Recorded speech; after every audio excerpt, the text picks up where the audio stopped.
C'est un peu drôle quand même que tu dises je voulais être aussi imperceptible que possible quand tu es arrivé en France, parce que imperceptible, si tu l'entends littéralement, ça veut dire qu'on ne te voit pas. Alors, donc tu voulais qu'on ne te voit pas en tant qu'étrangère. Je voulais m'introduire, être là, ne pas être aperçue comme différente, surtout ne pas déranger l'ordre des choses, ne pas me rendre susceptible à être rejetée ou expulsée. Comment est-ce que cette idée t'est venue de l'intrusion que doit porter l'étranger avec lui? Ça m'est venu à cause de ce dont on parlait tout à l'heure à propos des histoires de double injonction comme ça devant l'étranger, parce que quand un jour on m'a demandé d'écrire quelque chose au sujet de l'étrangeté ou du fait d'être étranger, ma première réaction était quand même de me dégager de la convention, disons, de l'accueil de l'étranger. On est d'accord sur la nécessité d'accueillir l'étranger, ou même, disons, c'est ça qu'on veut. Mais il y a justement une manière d'insister, je dirais pas que de normaliser aussi, de faire une norme de l'accueil de l'étranger, l'accueil des différences, le respect de l'autre, etc., qui aboutit à faire comme s'il n'y avait aucune étrangeté. C'est comme si on voulait faire semblant qu'un noir n'est pas noir. Et donc, je me suis dit à ce moment-là, je voudrais bien arriver à dire ce qui, dans l'étranger, doit être étranger, ou sinon il n'est pas étranger. Alors, lorsque tu écris, il faut qu'il y ait de l'intrus dans l'étranger. À qui ça s'adresse? Est-ce que c'est à celui qui accueille l'étranger ou à l'étranger? D'abord, évidemment, je pense à celui qui, comme tu dis, qui accueille.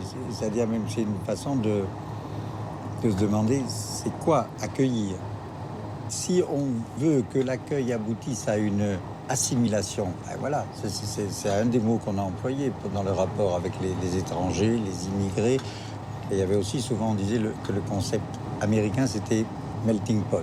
Bon. Or, je ne sais plus comment on différencie maintenant intégration et assimilation, par exemple. Mais ce que je sais, c'est que tout le discours de l'accueil des différences, qui vise à une sorte d'effacement des différences, qui vise à faire un peu ce que tu visais avec te rendre imperceptible, c'est-à-dire faire non, je vois pas les différences. Il se heurte au fait que les différences subsistent parce qu'il n'y a plus de pôle d'assimilation ou d'intégration fort. Donc je veux dire, c'est une question de comment penser au-delà de ces modèles qui ne vont plus. J'ai le sentiment, puis on le dit quelquefois, que la France est un pays qui peut particulièrement faire se sentir intrus. Parce qu'un pays avec une identité forte, avec un comportement ou une mentalité arrogante, comme on nous le dit souvent. Je ne suis pas du tout sûre de ça. Toi, tu as cette impression? Parce qu'en même temps... Si j'ai l'impression d'être arrogant. Non, oui, sérieusement, d'une certaine façon, oui, parce que souvent, je me dis que quand un Français, quand des Français donnent des leçons au reste du monde d'assimilation, d'intégration, les Français disent ça du haut d'une identité forte, incontestablement forte, assurée, peut-être maintenant elle est moins forte que, je sais pas, qu'il y a un siècle, mais qui est forte, et qui est bâtie par des siècles de domination, d'États très centralisés et très forts, et qui a provoqué l'intégration d'un ensemble de provinces françaises, de langues, de cultures, etc., par des guerres. Est-ce qu'il ne te semble pas que ce qu'on appelle l'Europe de Schengen, c'est-à-dire une Europe finalement bien fermée à l'extérieur, ne suscite justement pas, comment dire, le passage clandestin ou intrusif à l'intérieur? Parce que il est difficile de s'introduire autrement que par l'intrusion.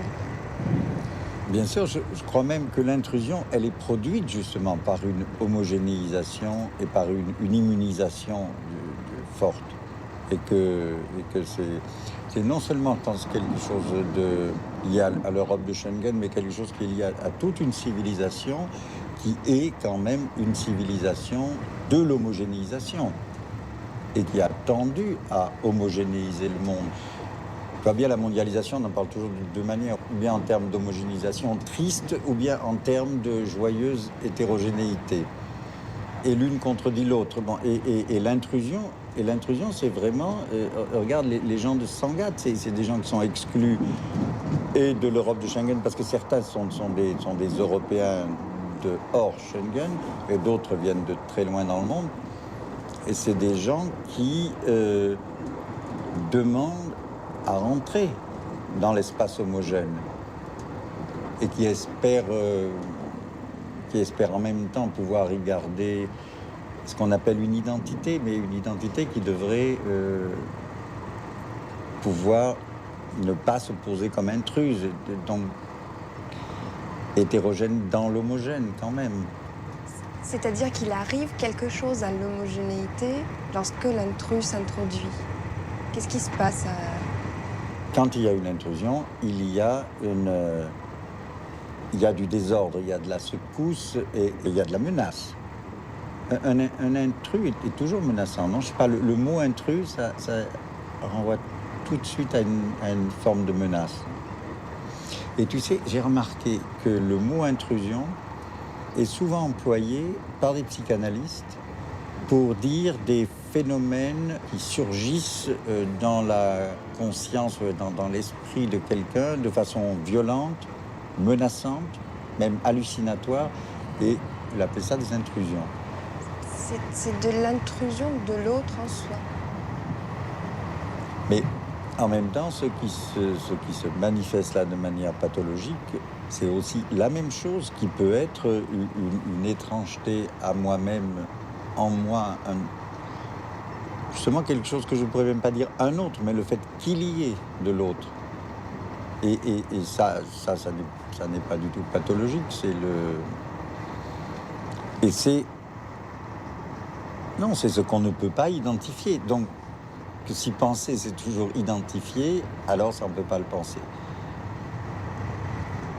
C'est la limite, c'est justement la limite de l'identité, mais il n'y a d'identité que moyennant aussi quelque chose de cette intrusion. Parce qu'une identité qui est pleine, qui est consistante, et qui justement ne peut plus admettre aucune intrusion, elle est aussi stupide, fermée, colmatée. Oui, une pierre. Ouais. Il faut qu'il y ait de l'autre, mais en même temps, il faut qu'il y ait aussi une espèce de rejet de l'autre, non? Oui, de même qu'il faut qu'il y ait acceptation et rejet, et non pas acceptation du rejet. Et de même, on pourrait dire des voix. Si quelqu'un entend des voix, ça peut être la folie ou le génie, je sais pas. Non, mais tu vois, sans vouloir faire dans le romantisme du génie, il y a quelque chose de vrai qui a cherché à se dire, à savoir que c'est toujours une autre voix qui parle à travers notre voix, quand on dit vraiment quelque chose.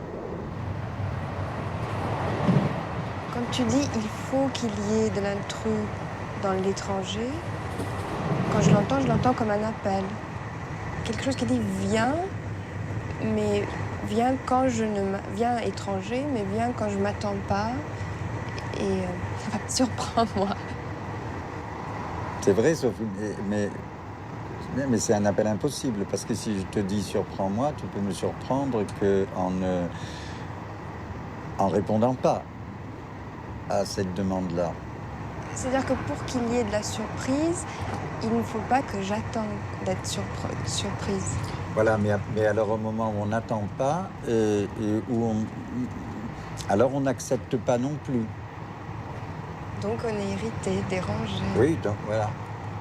Non, on ne peut pas sortir de cette difficulté-là. On est dérangé, mais en même temps, quelque chose arrive qui nous permet de devenir autre. Oui, mais justement, ça, c'est vraiment ce qu'on ne peut pas vouloir. C'est un peu comme dans... C'est un peu, je pense, comme dans la vie. Moi, je suis toujours extrêmement frappé par le fait que tout ce qui m'est arrivé d'important, je veux dire, qui a déterminé choses importantes dans ma vie, bien entendu, c'est arrivé sans que je l'ai prévu. J'ai jamais rien prévu, je dirais, même pas le métier que je fais. Non, c'est vrai. Ça vient toujours d'ailleurs.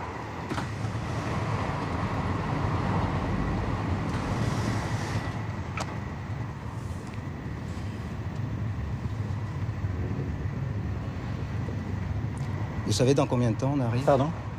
Est-ce que vous savez dans combien de temps on arrive? Ah oui, dans combien de temps? Ah ben, dans 10 minutes. Déjà.